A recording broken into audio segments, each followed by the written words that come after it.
Hello friends, வணக்கம். இன்றைக்கி நம்ம செய்ய போகிற ரெசிபி புளியோதரை ரெசிபி. நம்ம என்ன தான் வெரைட்டிஸ் ஆஃப் ரைஸ் சாப்பிட்ருந்தாலும் ஒரு சில குறிப்பிட்ட இடத்துல புளியோதரை சாப்பிடும்போது அந்த டேஸ்ட் நம்ம நாக்கிலே நின்றும் இல்லையா? அந்த வகையான ரெசிபி தான் நம்ம இன்றைக்கி பண்ண போகிறது. இந்த புளியோதரை ரெசிப்பியை கண்டிப்பாக நீங்கள் ட்ரை பண்ணி பாருங்கள். இந்த ரெசிபி உங்கள் வீட்டில் எல்லாருக்கும் ஃபேவரட் ஆகிடும். சின்ன மாங்காய் அளவுக்கு புளி எடுத்து சுடுதண்ணியில் அரை மணி நேரம் ஊற வச்சு கரைச்சி எடுத்துக்க போகிறேன்.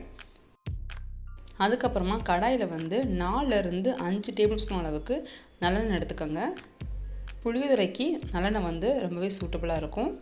அது கூட அரை டீஸ்பூன் அளவுக்கு கடுகு சேர்த்துக்கோங்க.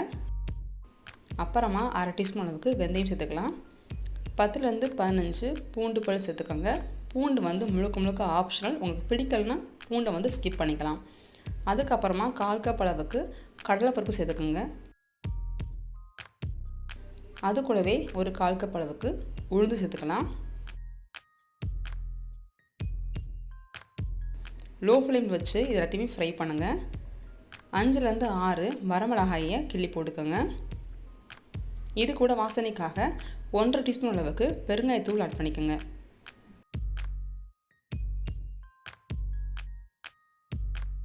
இது லோ ஃப்ளேமில் பொரிஞ்சிட்ருக்கும் போதே 1 by 1 ஆட் பண்ணிடணும். அப்போ தான் கரெக்டாக இருக்கும்.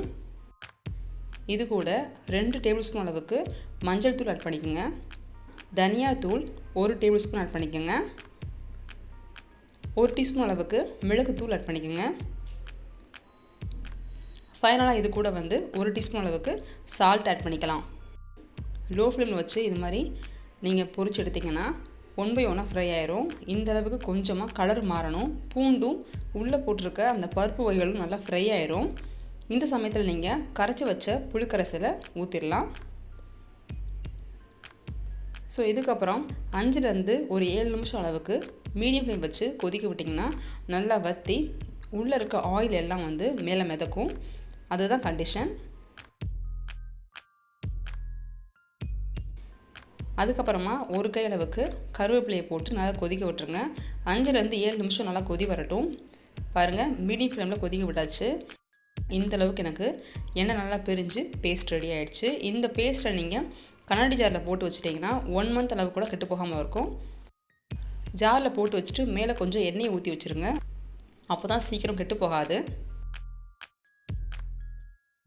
வடித்த சாதம் அது கூட ஒரு 5-6 டீஸ்பூன் அளவுக்கு நல்லெண்ணெய் ஊற்றி மிக்ஸ் பண்ணிவிட்டு அதுக்கப்புறம் இந்த புளிக்கரைசலை ஊற்றி மிக்ஸ் பண்ணிங்கன்னா சூப்பரான சுவையான எல்லாருக்கும் ஃபேவரட்டான புளியோதரை ரெடி ஆயிரும்.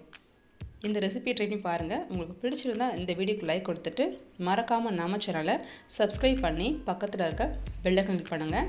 நம்ம போடுற எல்லா வீடியோஸ் உங்களுக்கு நோட்டிஃபிகேஷன் சேரும். நீங்களும் நிறைய ரெசிபி தெரிஞ்சுக்கலாம். தேங்க்யூ.